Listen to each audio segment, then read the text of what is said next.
agar Rasman segera dipenjara. Sebuah insiden terjadi di Pengadilan Negeri Jakarta Utara saat dilangsungkan persidangan atas kasus pencemaran nama baik dengan terdakwa Razman Nasution. Majelis hakim sebelumnya memutuskan untuk melaksanakan persidangan secara tertutup karena terdapat unsur asusila. Mendengar keputusan hakim, Razman tidak terima hingga akhirnya persidangan terpaksa dihentikan. Tidak berapa lama kemudian, Razman terlihat menghampiri Hotman Paris. Dengan wajah kesal dia menunjuk-nunjuk dan memaki Hotman Paris. Suasana semakin tidak kondusif saat salah satu pengacara Razman naik ke atas meja.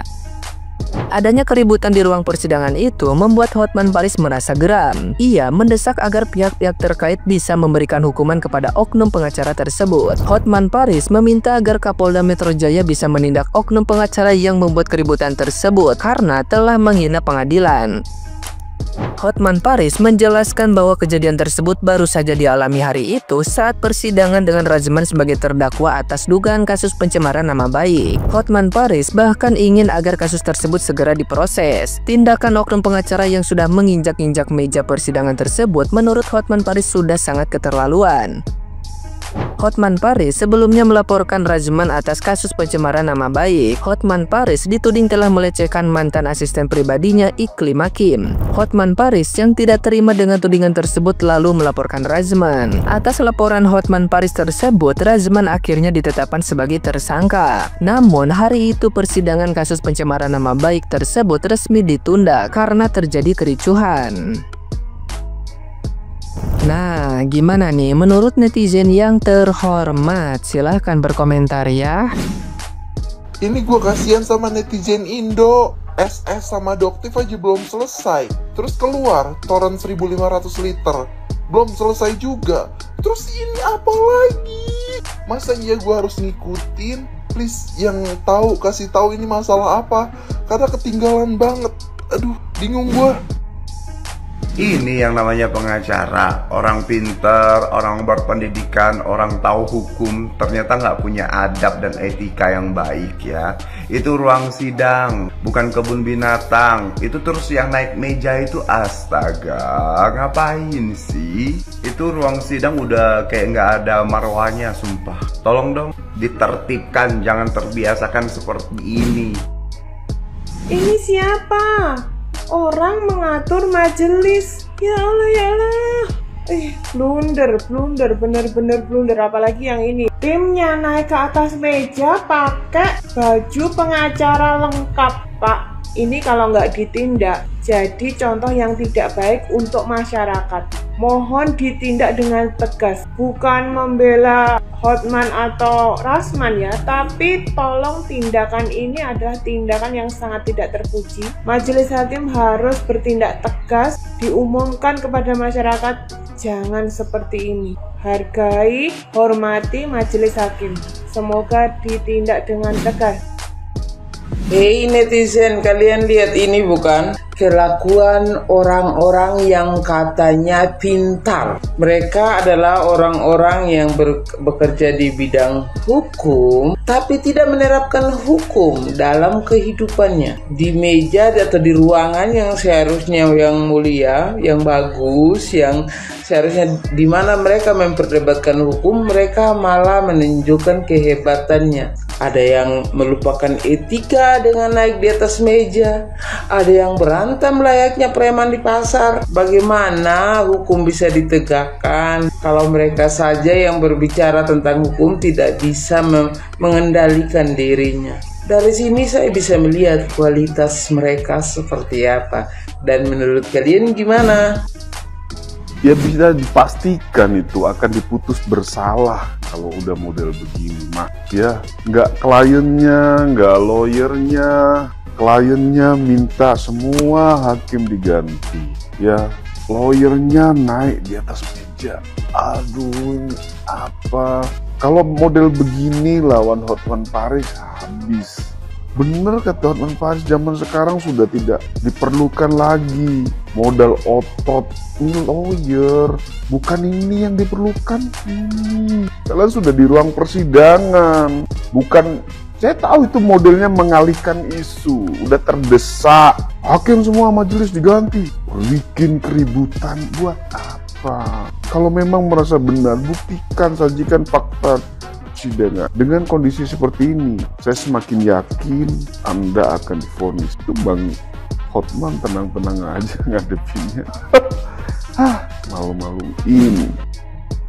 Rasman mengungkapkan ketidakpuasannya terhadap keputusan hakim yang memutuskan sidang dilakukan secara tertutup. Ia kemudian berkata lebih baik langsung penjarakan saja, tidak usah diadili. Tapi guys, apakah keputusan sidang tertutup ini sah atau tidak? Sidang tertutup bukanlah hal yang sembarangan guys. Dalam hukum acara pidana di Indonesia itu, sidang tertutup bisa dilakukan dengan dasar hukum yang jelas. Menurut pasal 153 KUHP, sidang bisa dilakukan tertutup demi melindungi kepentingan umum, saksi, ataupun korban, terutama dalam kasus-kasus yang berhubungan dengan keamanan atau kerahasiaan. Apakah hakim berhak memutuskan sidang tertutup? Jadi guys, hakim memiliki kewenangan untuk memutuskan apakah sidang dilakukan secara terbuka atau tertutup. Keputusan ini harus didasarkan pada kriteria hukum seperti perlindungan terhadap saksi, korban, ataupun keamanan negara. Jadi guys, meskipun Rasman merasa tidak puas, keputusan hakim itu sah selama sesuai dengan prosedur yang ada. Jadi jika Rasman merasa keputusan hakim tidak adil, ia memiliki jalur hukum guys untuk mengajukan keberatan atau permohonan pergantian hakim. Tindakan mengamuk atau mengeluarkan kata-kata yang provokatif justru akan merugikan dirinya di pengadilan. Jadi bagaimana sebaiknya seorang terdakwa menyikapi keputusan yang dianggap tidak adil di persidangan? Tulis di kolom komentar. Surat terbuka untuk pimpinan negara Republik Indonesia Bapak Presiden Prabowo Subianto dalam kasus sidang yang ricuh akibat ulah dari oknum pengacara. Mohon untuk Bapak Presiden, pimpinan tertinggi Republik Indonesia memberikan atensi agar Rasman segera dipenjara. Kenapa saya meminta sebagai masyarakat Rasman harus segera dipenjara? Karena menurut saya sebagai rakyat jelata, rakyat yang selama ini menganggap bahwa di pengadilan itu ada marwah dan segala peraturan yang ada di dalam pengadilan itu harusnya ditaati oleh semua yang sedang berperkara. Jadi kasus Rasman ini bisa membuat kita sebagai masyarakat itu tidak lagi melihat marwah di ruang persidangan itu sakral. Karena apa? Ya karena kalau ini dibiarkan dan ini dinormalisasi ke depan, jangan heran kalau nanti di ruang sidang bakal kayak kejadian-kejadian Rasman 2, Rasman 3, Rasman 4, dan Rasman lainnya. Jadi para aparat penegak hukum, para pakar-pakar hukum, tolong bersuara dan bertindak untuk mengambil langkah tegas agar marwah hukum yang selama ini kita lihat nilainya sakral dan ada aturannya tidak ternodai seperti sekarang ini. Terima kasih. Tolong untuk Bapak Presiden melihat ini dengan serius karena kita masyarakat hari ini sudah menganggap hukum kehilangan arah dan martabatnya. Jadi mohon Bapak Presiden bertindak. Sudah menghina majelis hakim, bahkan patut diduga menghina pengadilan, ditambah menghina aparat kepolisian, bahkan patut diduga melakukan keonaran dan memprovokasi dan lain sebagainya. Luar biasa, sungguh lengkap. Entah kuda laut ini sedang cosplay menjadi apa dan menjadi siapa, namun rasanya minimal maksimal kita semakin paham bagaimana kualitas seseorang dalam bersikap dan mengambil sebuah tindakan. Ya minimal maksimal semakin paham berada di level mana kuda laut berada. Begitupun dengan tim, ya.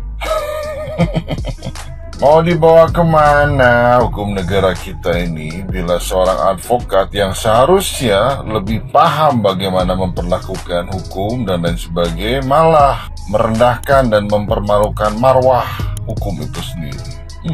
Ulala sekali bukan?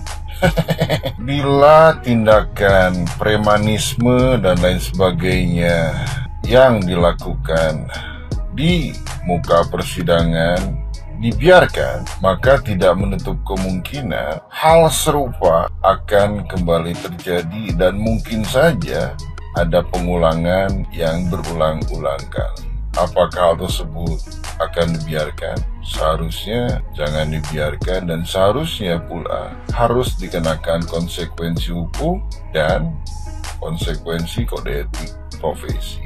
Ya. Katanya paham hukum, menghormati hukum dan lain sebagainya, namun faktanya malah merendahkan hukum dan merendahkan marwah penegakan hukum di negara ini. Shame on you.